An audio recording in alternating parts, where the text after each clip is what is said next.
जय Hind. Welcome to my YouTube channel formula fusion. और इस चैनल में हम पढ़ेंगे क्लास 10 सीबीएसई मैथ्स का पूरा सिलेबस। और आज इस वीडियो में हम स्टार्ट करने वाले हैं अपना chapter number 3 pair of linear equation in two variables. आज की वीडियो में हम पढ़ेंगे the basics of linear equations and कुछ coincident line, parallel lines and intersecting lines के बारे में और उनके क्वेश्चंस भी सॉल्व करेंगे। चलो स्टार्ट करते हैं। तो first of all, what is a pair of linear equation? What is a linear equation? तो बेटा हमने पढ़ रखा है लीनियर इक्वेशंस वो इक्वेशंस होती हैं जिसमें x और y की जो पावर्स होती हैं वो 1 होती हैं। और अगर उस इक्वेशन में दो वेरिएबल हों तो उसको बोल देते हैं linear equation in two variable. और ऐसी अगर हमारे पास दो इक्वेशंस हो तो हम उनको बोल देते हैं pair of linear equations in two variables. तो इस चैप्टर में जनरली हम ये मान के चलेंगे कि हमारे पास दो इक्वेशन है in the form of a1x plus b1y plus c1 is equal to 0 and a2x plus b2y plus c2 is equal to 0, where a1 b1 c1 a2 b2 c2 are the coefficients of x, y and a constants. Okay हमें यह भी पता है कि linear equation in two variables या फिर linear equations के जो ग्राफ होते हैं वो जनरली क्या बनते हैं? वो जनरली लाइंस बनते हैं। If you make a graph of a linear equation they will form a line. वो हमेशा क्या बनाएंगी? एक लाइन बनाएंगी। ठीक है, तो जैसे कि ये कोई एक ग्राफ है जो है x इक्वल टू वाई का, ये एक लीनियर इक्वेशन है। यस और नो? तो ये बात होती है लीनियर इक्वेशन की। अब अगर हमारे पास दो लीनियर इक्वेशन होंगे तो उनका ग्राफ बनाएंगे। उनका ग्राफ जब बनाएंगे तो उसका ग्राफ ऐसा बन सकता है, ऐसा बन सकता है। मतलब उन दो लाइंस का ग्राफ अगर हम एक ही ग्राफ पेपर बनाएंगे तो वो दोनों लाइंस कैसी कैसी हो सकती हैं, तो उन्हीं के बारे में हमें पढ़ना है। That graphical representation of pair of linear equation in two variables. तो ग्राफिकल रिप्रेजेंटेशन कैसा कैसा बन सकता है? ग्राफिकल रिप्रेजेंटेशन पहला ऐसा बन सकता है कि दोनों लाइन किसी एक पॉइंट पे इंटरसेक्ट करें। तो अगर किन्हीं दो लीनियर इक्वेशन का ग्राफ ऐसा बन रहा है कि वो दोनों लाइंस किसी एक पॉइंट पे इंटरसेक्ट करें तो ऐसी लाइंस को हम बोलते हैं इंटरसेक्टिंग लाइंस। ऐसी लाइन को हम बोलते हैं इंटरसेक्टिंग लाइंस। और अगर उन दोनों ग्राफ इस तरह से बन रहा है कि वो कभी इंटरसेक्ट ना करें तो हम उनको बोलते हैं parallel lines. The lines representing a pair of linear equation in two variables which will never intersect, which will remain parallel to each other. कभी इंटरसेक्ट नहीं कर रही, मगर अगर कभी लाइन एक के ऊपर एक बन जाए, है ना, जैसे इस डायग्राम में बन रहा है, तो हम उनको बोलते हैं कोइंसिडेंट लाइंस। राइट? तो हमारे पास तीन तरह की लाइंस हो सकती हैं। One is intersecting, one is parallel and one is coincident lines. Okay, तो लाइंस, तो जब भी हम ग्राफ बनाएंगे पेयर ऑफ लीनियर इक्वेशंस का, we will get three types of lines, intersecting, parallel and coincident. एक बात जो आपको पहले से पता होगी वो ये कि कोई भी पॉइंट जो लाइन पे लाई करता है that is known as a solution of the equation. उसको क्या बोलते हैं हम? उस इक्वेशन का सोल्यूशन बोलते हैं।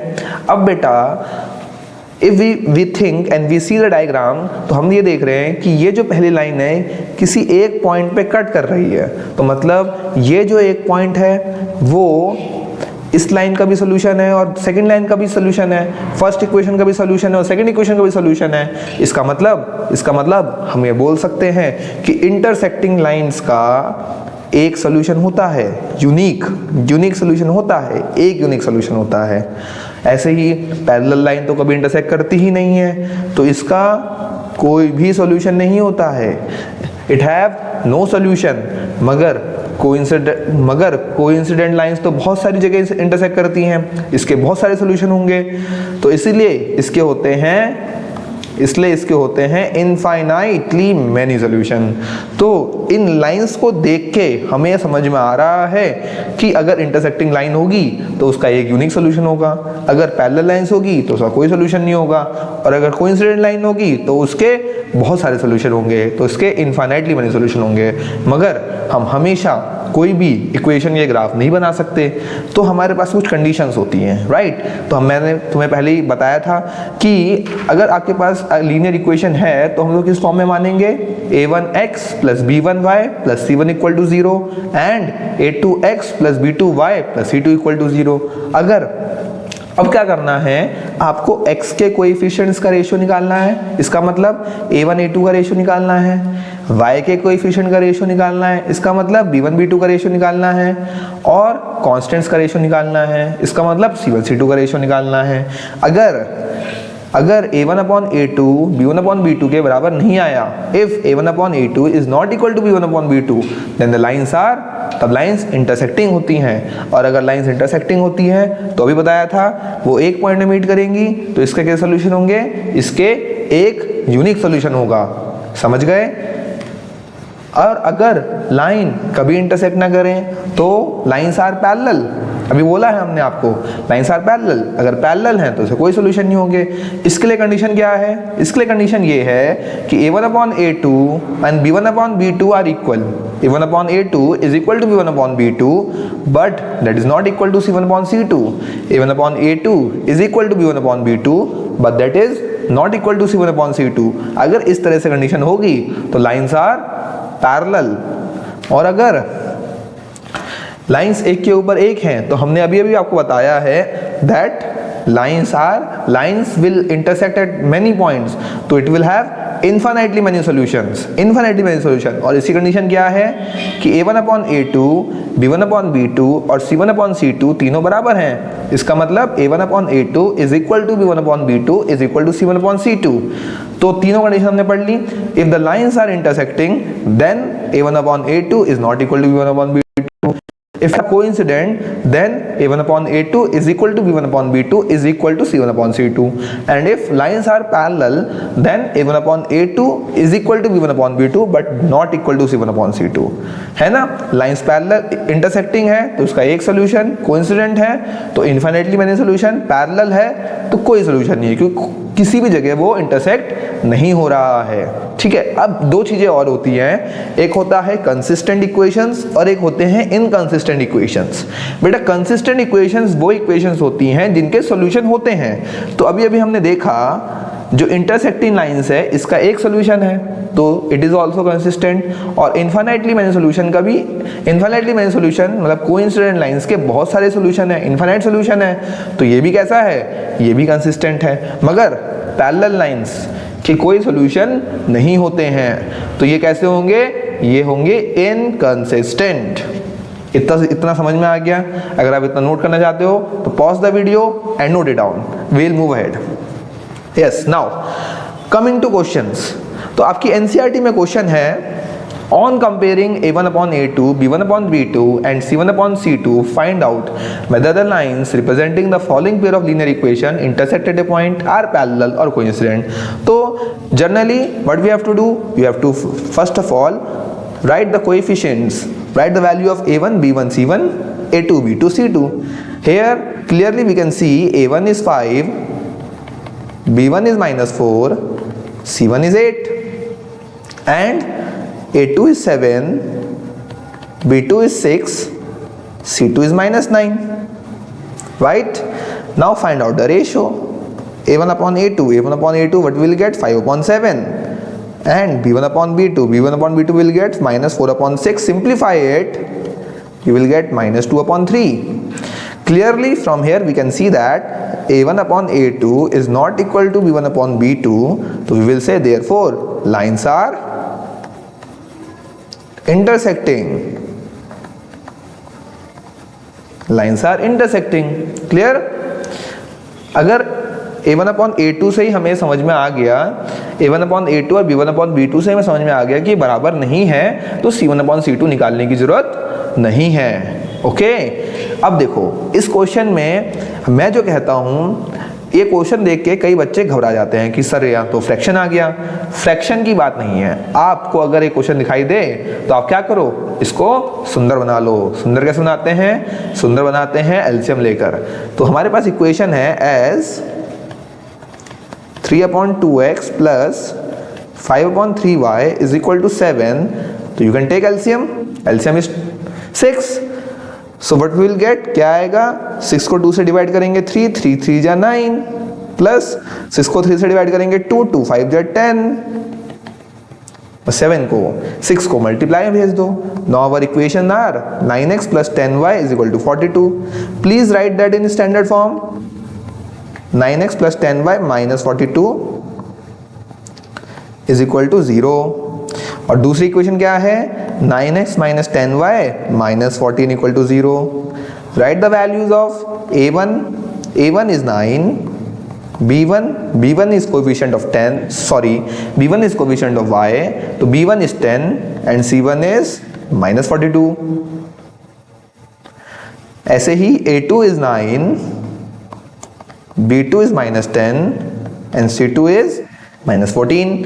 Find the ratio a1 upon a2, 9 upon 9, 9 upon 9 you will get 1, b1 upon b2, 10 upon minus 10 कितना आएगा, -1।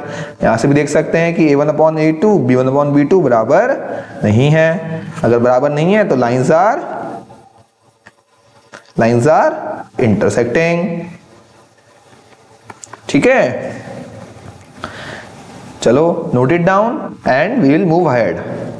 Next, which of the following pair of linear equation are consistent और इनकंसिस्टेंट। अब यहाँ पे क्वेश्चन घुमा थोड़ा सा अलग पूछ लिया।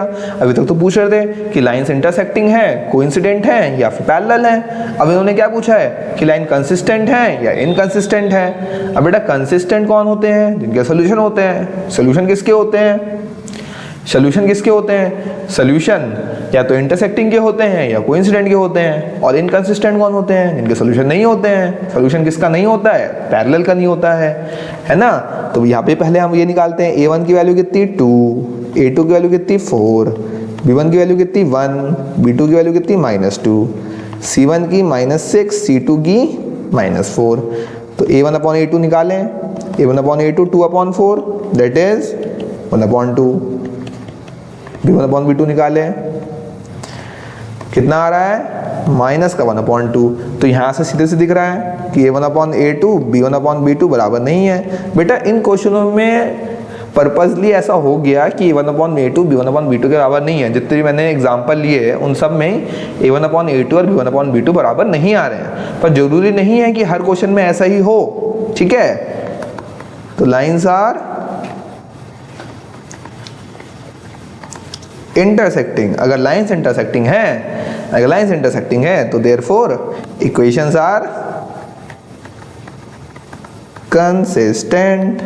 अब बेटा इसमें एक चीज और बोली है कि अगर कंसिस्टेंट हो तो उसके सॉल्यूशन ग्राफिकली भी ऑब्टेन करो।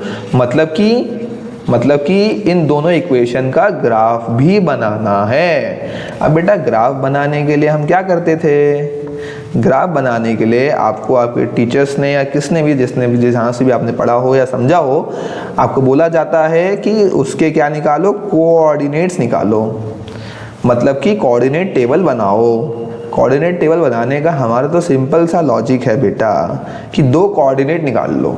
2 कोऑर्डिनेट कैसे निकाल लो, एक बार x0 रख लो, एक बार y0 रख लो। अगर बेटा x की जगह 0 रखेंगे तो y की वैल्यू कितनी आएगी, 6 आएगी। और अगर y की जगह 0 रखेंगे तो x की वैल्यू कितनी आएगी, 3 आएगी। और इन दोनों पॉइंट्स को प्लॉट कर लेंगे, बाद में प्लॉट करते हैं, पहले आगे बढ़ते हैं। ऐसे ही दूसरी इक्वेशन बना लें, 4x minus 2y minus 4 equal to 0। यहाँ पर भी कोऑर्डिनेट टेबल बनाए, एक बार x0 एक बार y0। x0 रखेंगे तो y की वैल्यू कितनी आएगी, y की वैल्यू -2 आएगी।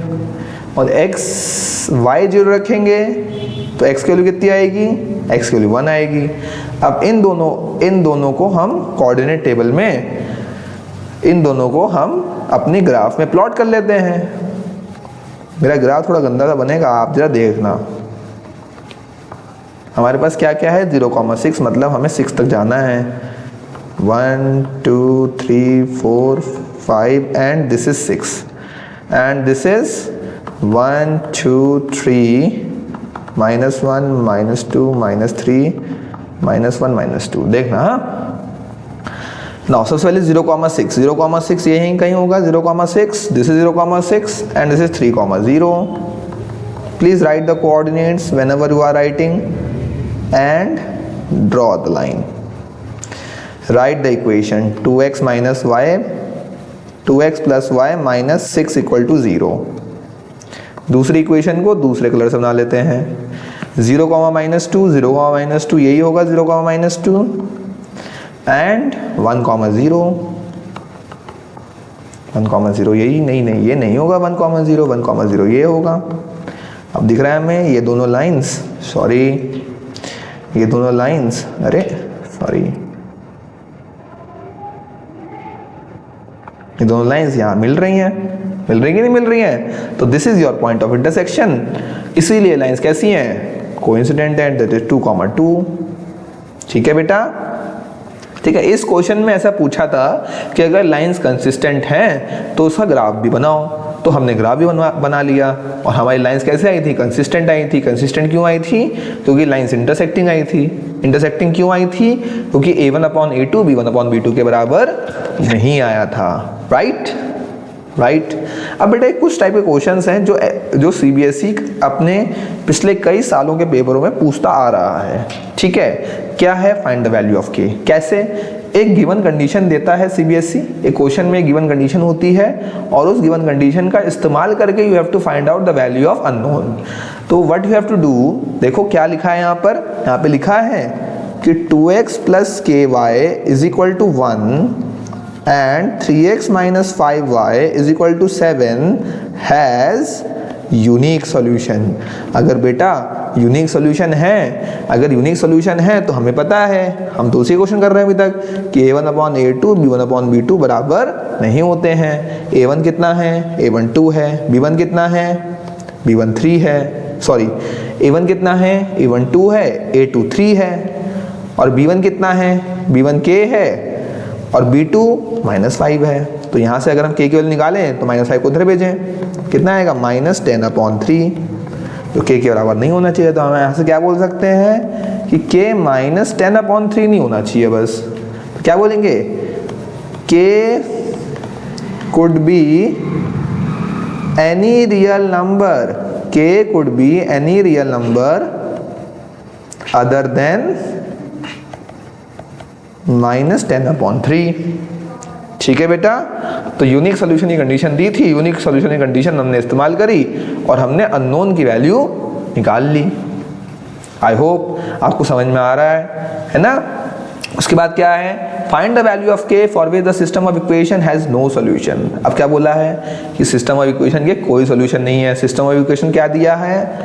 kx - 5y = 2 और 6x + 2y = 7।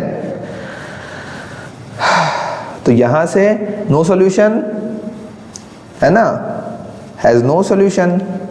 अगर नो सॉल्यूशन होते हैं तो इक्वेशन क्या होता है? Condition a1/a2 = b1/b2 is not equal to c1/c2। a1/a2 = b1/b2 is not equal to c1/c2, where a1 is k, a2 is 6, b1 is -5, b2 is 2 and c1 is -2 and c2 is -7। Please write these equation in standard form। मैंने directly कर दिया। kx - 5y - 2 = 0 and 6x + 2y - 7 = 0। यहाँ पे हमें दिख रहा है a1 is k, a1 a2 are the coefficients of x, b1 b2 are the coefficients of y and c1 c2 are the coefficients are the constants। ठीक है, तो यहाँ पर इन दोनों रेशियो को हम ले लेते हैं और यहाँ से k की वैल्यू निकाल लेते हैं। k/6 = -5/2। 6 को ऊपर भेजें k की वैल्यू कितनी आएगी? -15। k is -15। आई होप आपको समझ में आ रहा है। नाउ बहुत इंपॉर्टेंट क्वेश्चन है ये, बहुत ज़्यादा इंपॉर्टेंट क्वेश्चन है, इसको बिल्कुल ध्यान से समझना। फाइंड द वैल्यू ऑफ के with the following pair of equation has infinitely many solution. अगर बेटा इनफाइनाइटली मेनी सॉल्यूशन है, पहले इसको स्टैंडर्ड फॉर्म लिख लो, 2x + 3y - 4 = 0। और दूसरी इक्वेशन क्या है, k + 2x + 6y = 3k + 2। अगर हम इसको स्टैंडर्ड फॉर्म में लिखें, -3k + 2 = 0 has infinitely money solution. अगर इसके इनफाइनाइटली मनी सॉल्यूशन है तो a1/a2 = b1/b2 = c1/c2। तो a1/a2, b1/b2 और c1/c2 आपस में बराबर हैं। इसका मतलब a1 की वैल्यू कितनी है, k + 2। a1 is a coefficient of x, x के साथ जो भी है वो a1 होगा। तो x के साथ क्या है, k + 2 है। सॉरी, a1 k + 2 नहीं है, a1 तो 2 है ना, a1 तो 2 है, a2 k + 2 है। ऐसे ही b1 3 है, b2 6 है, और c1 -4 है और c2 -3k + 2 है। माइनस से माइनस तो कट जाएगा, इन दोनों को ले लेते हैं और यहाँ से k की वैल्यू निकाल लेते हैं। 3.6 का सिंप्लीफाई कर ले 1/2, k + 2 को ऊपर, 2 को इधर, 2 2 जा 4, k + 2, 2 को इधर भेज दें, k की वैल्यू कितनी आएगी, k की वैल्यू 2 आएगी। आई होप आज का डिस्कशन आप लोगों को समझ में आया होगा अभी तक जो हमने किया है। और कल मतलब अगली वीडियो में हम पढ़ेंगे algebraic methods to solve a pair of linear equation, जिसमें से आपके पास सब्स्टिट्यूशन मेथड है, एलिमिनेशन मेथड है, क्रॉस मल्टीप्लिकेशन मेथड अब सिलेबस से रिमूव हो चुका है। तो we will move ahead with this. अगर आपको वीडियो पसंद आई, आपको अच्छी लगी, तो please like and subscribe, it will give us motivation. Thank you very much. जय हिंद।